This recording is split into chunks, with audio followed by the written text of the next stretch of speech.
looking at the home screen. They're looking at maybe possibly a video, which because the video excites them, most of the time the fraternities or sororities are stomping the yard. They're at a party or they're doing something very exciting, but they forget that the most important tabs are the admissions tab, the academic tab, meaning do they have their major? Does the program offer a 4-year degree, or in fact could they come out with a 4-year plus a master's degree? Does the school actually offer financial aid and scholarships to every student? Or do they not offer any aid? See, all those things are the real things they should be doing on the college campus website, but our kids are going on there doing all the wrong things when they go and research on the colleges. So make sure you sit down with them when they actually start researching the colleges so you know what each school has to offer as well.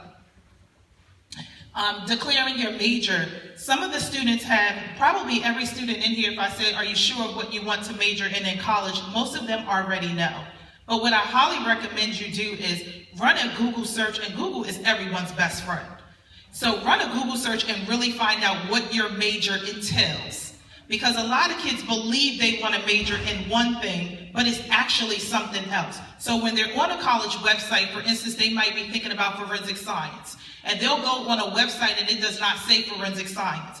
And it might be a great school with a great forensic science program, but it's underneath their criminal justice program. But your child hasn't done their research, so they don't know that the criminal justice program houses their forensic science program.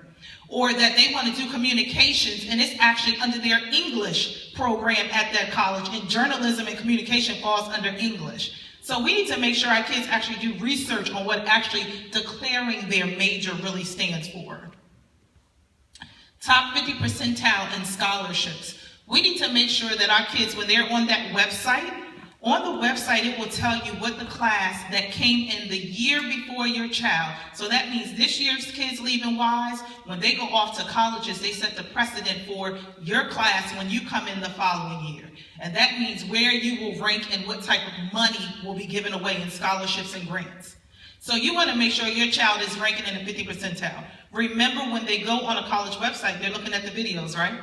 They're looking at the fun part of the college website. They're not looking at how they rank in the school, meaning what their GPA stands in relation to what their college is looking for, as well as their test scores. So let's just use College Park as an example, University of Maryland. So when you go to University of Maryland College Park, they require most kids to come in at a 3.75. 75% of their kids come in with a 3.75 or above. So if your child has a 3.2 and they apply to College Park, can they get in? Possibly, but the odds are very low. But let me tell you why College Park might pick up your child. Because they expect you to write a nice check to them. Your child will not get any money. Why? They don't meet the GPA requirement, really, and they probably don't have the test scores to actually get into that school either. But because they can pick you up as you're a Maryland resident, and they still need to meet their Maryland quota, they will pick you up because guess what? You bring in more money to the institution, as opposed to someone else they might pick up and give a full ride scholarship to. So be strategic so that your kid don't go to school in debt because